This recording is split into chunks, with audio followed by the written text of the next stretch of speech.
Hey Booktube, it's Kim at Middle of the Book March. It's Wednesday, September, I don't know, I think it's the 22nd. I just wanted to come on real quick from behind the camera to talk about what's been going on. I am COVID positive, as is the three members of my family that live together in my home. My husband is in week 2 of being sick with COVID. My teenage daughter is home since she and I both tested positive on Sunday afternoon, and so we're quarantined at home as well. We're all doing okay. We're all vaccinated, and I'm just panning around this is the view from my bed. So I'm just panning through. I have one of the babies with me, and so I just wanted to fill you in real quick. We are recovering, and I am grateful that the vaccine has basically kept us out of the hospital. My daughter is barely sick. She had a stuffy nose, but because she's positive, she needs to be home. And I was starting to feel symptoms from Friday afternoon, so I'm going on day 5. My husband's having a harder time recovering.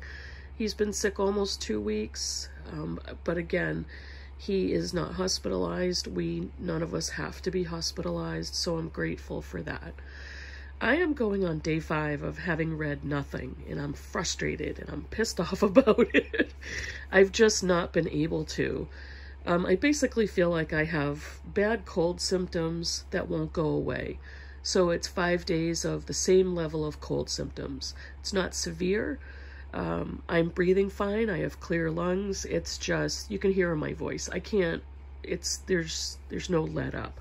So a lot of sleeping, a lot of binge watching Booktube, as you can see, a lot of binge watching Netflix. I'm on probably my 6th binge watch of Grace and Frankie.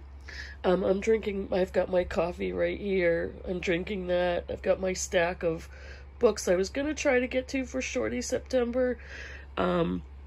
I've had to drop my reading of Ramallah for this week, the last week and a half. I just can't concentrate on it. The brain fog is real. So I've been trying to find things that I possibly could pick up to read. But yeah, so I'm bored and I'm frustrated. I'll tell you a little bit more if I can make it on camera on Saturday from my bookish week. But really quickly, I wanted to show you a couple of books that I pulled out of my pile to see if I could read them.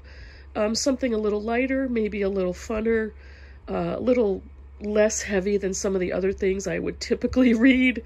So this is the first one. I have my copy of Hollowpox, which is the 3rd in the Morgan Crow series.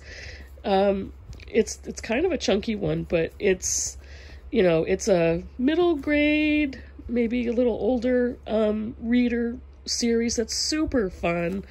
Magical girl character this time. So I'm hoping to get to that. I also have this thriller, Rock, Paper, Scissors, from Alice Feeney, who I really enjoy reading. She wrote Sometimes I Lie, which I loved. And so I'm hoping that I could handle reading a thriller and get into something kind of fast-paced, atmospheric. And I also have a contemporary romance, A Rogue of One's Own, from Evie Dunmore. I read Bringing Down the Duke, which I absolutely loved. Super fun contemporary romance that's not set in contemporary times, but I think you know what I mean. This is the 2nd in the Extraordinary Woman series. So I'm hoping I can get to some of these. I will be quarantined from work all through next week as well, so I'll have plenty of time. I just hope that my brain could eventually handle it. The book I'm supposed to be reading is Damnation Spring by Ash Davidson, and this is for my In Real Life book club, but I just can't concentrate on a book that's a little more serious and maybe a little heavier than some of the other books that I just showed you. So very quickly, I just want to kind of describe what's going on. I have had no fevers. I have had really no sweats and chills. Those are common symptoms of COVID. We all have what is described as mild cases. Even though we feel like crap, we do not have to be hospitalized, and that's what is defined as mild. I have a sore throat and mild coughing. I am congested. I am exhausted constantly, and I am weak, and sometimes I feel dizzy when I get out of bed and stand. I'm able to fix myself some food. I'm able to, you know, push the button on the coffee maker. I'm able to take a shower, and then I get right back into bed. So we've had grocery deliveries, we've had friends make food, we've had family come over and drop off food. One of my daughter's teachers stopped by to drop off work into our mailbox, which I love. So that's what I'm dealing with. I am okay. I just want everybody to know that. And some of you I've talked to privately on Voxer and other messages, and I love you all. I love that, you know, I'm so grateful for you. The vaccine has kept us alive. I truly believe it has kept us out of the hospital and off of ventilators.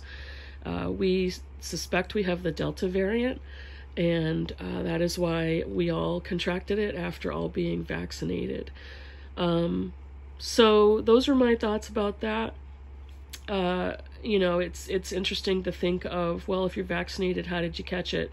Because so many people are vaccine non-compliant in our country, and it's just the virus will continue to replicate, and it's going to come out in various mutations, and more people are going to contract it, which is what we're seeing. So we are back to quarantining. So far, it feels like a regular cold, and I have been far sicker physically with other colds in my life. But the biggest difference with COVID is I've never been afraid of dying with a cold. This time, it's all unknown. There's a constant mental and emotional concern of being hospitalized and possibly passing away. So that's what's been most destructive to my and possibly our mental health in my home. So I guess this video is not for attention's sake. It's basically for thanking many of you for your support and checking in on me. It is me being very grateful for this community of people who are pro-vaccine, and for anybody else who has lived through and dealt with COVID and recovered from it. Thank you very much for spreading the word and being vaccine positive, and hopefully continuing to encourage your friends and family to do the same thing. Thank you so much. Hopefully I'll be back in front of the camera on Saturday, and I will talk to you soon. Bye, everybody.